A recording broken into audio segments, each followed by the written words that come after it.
네, 물권 강론 중에서 점유권과 소유권에 관한 내용 OX를 좀 살펴보고 어떤 식으로 출제가 되는가 뭐 그런 걸로 좀 확인하는 시간을 갖겠습니다.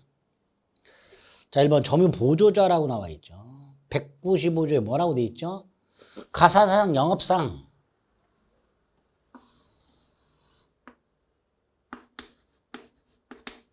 타인의 지시를 받아 물건을 사상 지배하는 경우, 예컨대 가게 점원, 그때 그 지시를 한 타인, 가게 주인만을 점유자라고 하고 가게 점원을 점유보조자라고 부르죠. 점유보조자는 점유자가 아니죠. 점유자가 아니니까 점유권 없지요. 점유권이 없으니 점유권에 기초한 물권적 청구권도 행사할 수 없지요. 단 자력구제권은 행사할 수 있다고 했습니다. 자력구제권. 2번 직접 점유자라고 되어 있죠. 누구 생각하면 된다고 했어요? 임차인이죠.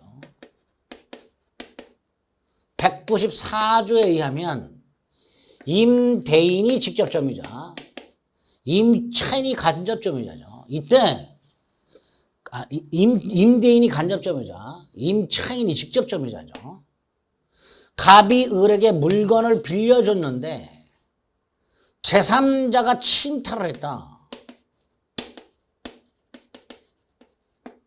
그럼 207조에 의하여 간접 점유자도 점유물 반환을 청구할 수 있죠. 근데 그러려면 직접 점유자의 점유를 제3자가 침탈을 해야 되죠. 그런데 직접 점유자가 스스로 점유물을 제3자에게 인도했어요. 이건 침탈이 아니죠.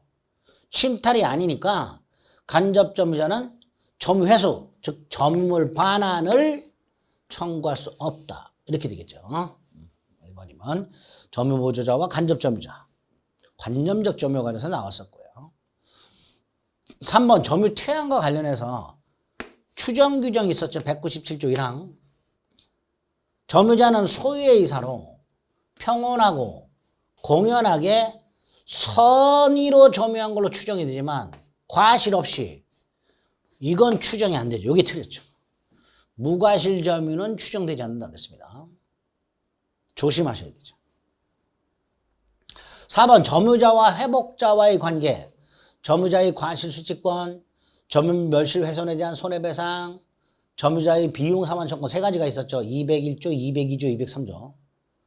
그 중에 202조.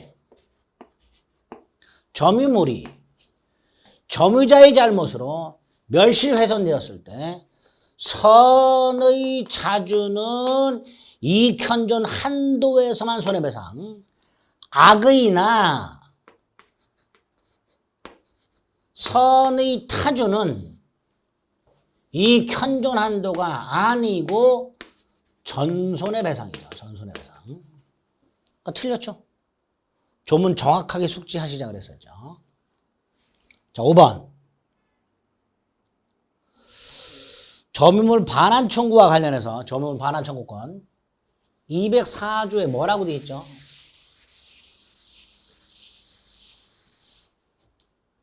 이 204조죠. 204조 1항. 점유가 침탈되어야 되죠. 3항. 침탈당한 날부터 1년 내 행사라고 되어 있죠. 이게 점유물 반환 청구권이죠. 그런데 점유자 갑이 을로부터 사기를 당해서 점유를 이전했어요. 이건 침탈이 아니죠. 침탈이 아니니까 점유물 반환 청구를 행사할 수 없다라고 해야죠. 조심하셔야 되죠. 자, 6번부터는 소유권인데요. 소유권 중에서 첫 번째 상린관계. 상린관계 중에서 상린권. 상린권 중에서 주의투지통행권이 있었죠. 219조, 220조. 자, 219조. 유상통행권이고요. 2항에 뭐라고 되어 있죠? 통행권자가 손해를 보상하라고 되어 있죠. 통행권자가 통행지 소유자의 손해를 보상하도록 되어 있죠. 그런데 통행권자의 허락을 얻어 사실상 통행하는 자 누가 있었어요? 택배기사만 생각하시면 됩니다. 이 사람들은 통행권자가 아니잖아요. 아니니까 보상 의무가 없어요. 자, 보상 의무가 없다라는 건 이 사람들에게 보상을 청구할 수가 없다라는 뜻입니다. 틀렸죠. 그다음에 7번. 7번은 220조 무상통행권에 있었죠. 자, 무상통행권은 땅을 쪼개서 일부를 양도하거나 공유 토지를 쪼갰더라 말이지. 공유 토지 분할. 그 결과 맹지가 생겼을 때 그 일부 양도 직접 당사자 사이, 분할 직접 당사자 사이에서만 무상이라 그랬죠. 따라서 공유 토지 분할로 인하여 맹지가 생겼을 때 그 둘러싸인 땅, 맹지의 특별 승계인, 다시 말해서 요 상태에서 갑이, 여기 이제 갑이 취득했고 여기 을인데 갑이 땅을 병한테 팔았단 말이죠. 이 병은 분할의 직접 당사자가 아니잖아요. 이럴 때는 다시 유상으로 돌아가야 되니까 무상통행권이 인정되지 않는다. 옳은 지문이 되겠죠. 그래서 무상통행권은 토지 일부 양도나 공유토지 분할의 직접 당사자 사이에서 인정이 됩니다. 자, 토지 부동산이죠. 점유취득시효죠. 245조 1항. 자, 이때 되는 거 안 되는 거 구별하자 그랬죠. 첫째, 타인 부동산 된다. 토지 일부 된다. 토지 일부 된다. 공유지분 된다. 성명 불상자의 토지 된다. 국유재산 중 일반재산 된다. 공물 중 인공공물 된다. 반면에 안 되는 거 국유재산 중 행정재산 안 된다. 행정재산. 해운대 바닷가 같은 자연공물 안 된다. 아파트 복도계단 같은 집합건물 공용부분 안 된다. 되는 거 안 되는 거 구별해달라 그랬죠. 그중에 일필토지 일부. 점유취득시효가 가능합니다. 그런데 일필토지 일부에 등기부 취득시효는 안 됩니다. 왜? 일필토지 일부에 대한 소유권 등기가 불가하잖아요. 등기부 취득시효가 인정이 되려면 소유자로 등기가 돼야 되는데 먼저 일필토지 일부의 소유권 등기는 불가하니까 결과적으로 일필토지 일부에 대해서는 점유취득시효만 인정이 되고요. 등기부 취득시효는 인정되지 않습니다. 9번 10년간 소유의 의사로 평온하고 공연하게 분산을 점유한 자. 자, 소유의 의사로 평온하고 공연하게 부동산을 점유하는 자가 등기를 해야 소유권 취득하잖아요. 10년을 20년으로 바꿔야 되죠. 20년간 소유의 의사로 평온하고 공연하게 부동산을 점유한 자는 등기함으로써 소유권을 취득하게 되죠. 245조 1항 다시 한번 확인해 보세요. 점유취득시효, 부동산 점유취득시효 조문을 정확하게 기억하셔야 되죠. 10번 취득시효 완성 후 이전 등기 전에 제3자 앞으로 소유권 이전 등기가 됐다. 이런 그림 기억나시죠? 갑소유 땅을 을이 점유를 시작했다. 20년이 되었다. 을은 요 20년이 된 날 소유자를 상대로 이전 등기를 청구해야 된다 그랬죠. 그러니까 을의 취득시효 완성 후에 을에게 이전 등기를 하기 전에 을의 시효가 완성되기 된 후에 을에게 등기가 이전되기 전에 갑이 제3자에게 양도하고 제3자 이름으로 이전 등기가 돼버리면 시효 취득자 을은 등기명의자 병을 상대로 취득시효를 주장할 수가 없다 그랬죠. 취득시효는 20년이 되는 날 소유자를 상대로 하라. 이게 판례라 그랬죠. 따라서 10번 옳은 지문이 되죠. 옳은 지문. 자, 11번, 12번, 13번 공유와 관련된 건데요. 공유는 두 가지 특징이 있다 그랬죠.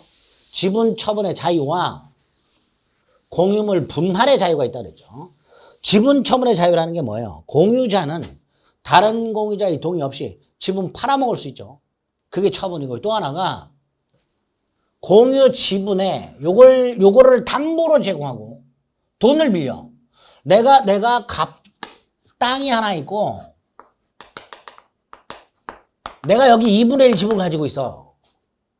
을이 2분의 1 지분을 갖고 있고 내가 돈이 필요해. 그럼 요 공유 지분을 담보로 제공하고 요걸 담보로 제공하고 여기다가 저당권을 설정할 수 있단 말이죠. 근데 돈을 안 갚으면 저당권자가 지분을 경매를 넣어버린단 말이죠. 그러니까 저당권 설정도 처분이 되는 거예요. 처분. 지분 처분 자유가 있다 그랬으니까 다른 공유자 동의 없이 얼마든지 저당권 설정할 수 있다. 이렇게 되겠죠. 12번 공유 지분은 공유물 전체에 효력이 미친다 그랬죠. 따라서 제3자 병이 무단으로 공유물을 점유하고 있다면 당연히 갑이나 을은 자신의 지분권 침해를 이유로 단독으로 전부를 반환하라 청구할 수 있게 됩니다. 제3자가 무단으로 점유하고 있을 때 각 공유자는 단독으로 공유물 전부에 관한 반환을 청구할 수 있게 됩니다. 13번 공유물 분할의 자유가 있죠. 갑이 3분의 1, 을이 3분의 1, 병이 3분의 1. 자, 이때 갑이 분할을 원합니다. 을과 병을 상대로 분할을 청구합니다. 이때 다른 공유자는 설령 분할을 원하지 않더라도 갑의 청구를 거절할 수 없으며 전원이 분할에 협의를 해야 될 의무가 생기죠. 전원이. 그러니까 각 공유자는 단독으로 공유물 분할을 청구할 수 있고 여기까지 맞았어요. 맞았는데 이때 공유물 분할은 지분의 과반수로 정하는 게 아니라 전원 협의로 또는 협의가 안 되면 재판을 통해서 정하게 됩니다. 전원이 참가하는 지분의 과반수가 아닙니다. 공유자의 지분의 과반수로 할 수 있는 건 분할이 아니라 공유물 관리였었죠. 공유물을 임대한다든가 요거를 지분의 과반수로 정할 수 있고요. 분할은 지분의 과반수가 아니고 전원협의로 분할을 정하게 됩니다. 뭐 이런 식으로 지문이 출제가 됩니다. 그러니까 어느 부분을 집중해서 봐야 될지가 방향이 딱 잡히게 됩니다. 그래서 물권 강론 중에서 소유권까지 OX를 살펴보셨습니다. 반복만이 살 길입니다. 이 이론 내용 자꾸 반복해서 들어주시기를. 시간이 지금 많잖아요. 아직 10월 달까지 시험이. 이때 민법을 되도록 많이 들어주시기를 다시 한번 부탁드리겠습니다. 수고하셨습니다.